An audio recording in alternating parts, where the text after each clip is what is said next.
Several years ago, my son did something that I had no idea what the consequence was going to be. And I turned to him and I said, I cannot believe you just did that. I am so upset. I said, I can't even talk about this. I will talk with you Saturday morning about what we're going to do about this. And then I got up and left.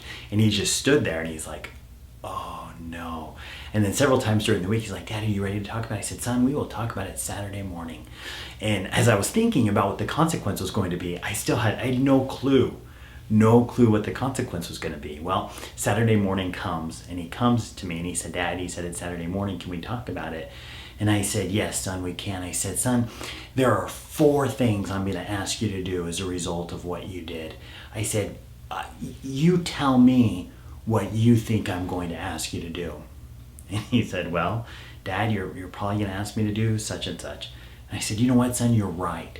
And I said, what do you think the other 3 things are? And he just sat and he thought. He said, well, my other consequences are probably going to be, and he named off 3 other. And I turned to him, I said, son, he said, you're a smart kid. I said, that's exactly what the consequences were going to be. And I had no clue. I had no idea. And the consequences he chose were far more extreme than I would have chosen. I would have let him off a little bit easier off the hook. And then I turned to him, I said, son, and when do you think I'm going to expect those things to be done by? And he said, well, probably by such and such a date. And I thought, well, I'd have given him more time than that. But I said, you know what? I said, you are right. I said, you are a smart kid. And that's one thing I like about you. When you make a mistake, when you make a choice that's not the best for you, you're ready to handle the consequence. You're ready to forget it and move on. I said, that's something that I love about you. And he went out and he did the consequences, and I was happy because I had no idea what the consequences were going to be. Now, last week's video, I talked about when you don't know what to do, you delay the consequences. So imagine having a 12-year-old whose contribution or chore was to have the lawn mowed by Friday. All of a sudden, Friday comes around, the lawn is not mowed. I know it's hard to relate to that situation, but then Saturday morning comes, and the child is woken up by the sound of the lawnmower, thinking, I got away with it. I didn't have to do my contribution after all. And he looks out the window and he notices another kid mowing the lawn. He's like, it's about time that someone else started mowing our lawn. This is how things should be.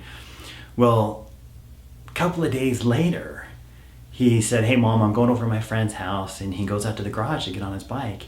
And he realized his bike wasn't there.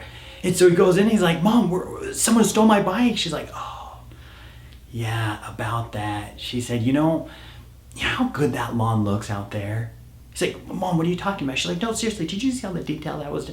Well, that wasn't free, okay? As a matter of fact, it wasn't cheap. The guy charged me $30 to mow the lawn, and I had to pay him, and I figured since it was your responsibility to mow the lawn, I figured the best way to actually then he's like, you sold my bike? You gave me my bike? No, I would never give someone your bike, and I would never sell your bike. No, of course not. I pawned it. I needed $30 to pay for the guy that mowed the lawn. So I took your bike down to the pawn shop. Here's a ticket. Don't worry about it. You don't have to come up with all the money now. They said you have a month before they actually sell the bike. But here's the ticket. You take that down there. There's a little bit of a fee. I think like $6, but that shouldn't be a problem. You go down there, you pay them $36, and they'll actually give you your bike back. And it's kind of a win-win situation. You get your bike back, and the lawn looks incredible. Mom, I can't believe you did that. I know. Oh, Mom, this is ridiculous. I know. But doesn't that lawn look good out there? That lawn looks amazing. I am so pleased with how the lawn works. Well, Mom, I just forgot about doing the lawn. I know. I completely understand. Sometimes I forget to do some of those things sometimes too. Mom, this is ridiculous. I know. Mom, you're the worst mom ever. I know. How long can this conversation take place? Well, long enough for Mom to get the heck out of the situation. There's no need for you to stay in the situation when your child is continually arguing with you. And the consequence could come in a couple of days. It could come in a couple of weeks. Whatever works for you in your specific situation. Just know that you don't have to know what you're going to do about it at the time your child acts up or doesn't fall within the rules of the home. You always have the ability to delay the consequences.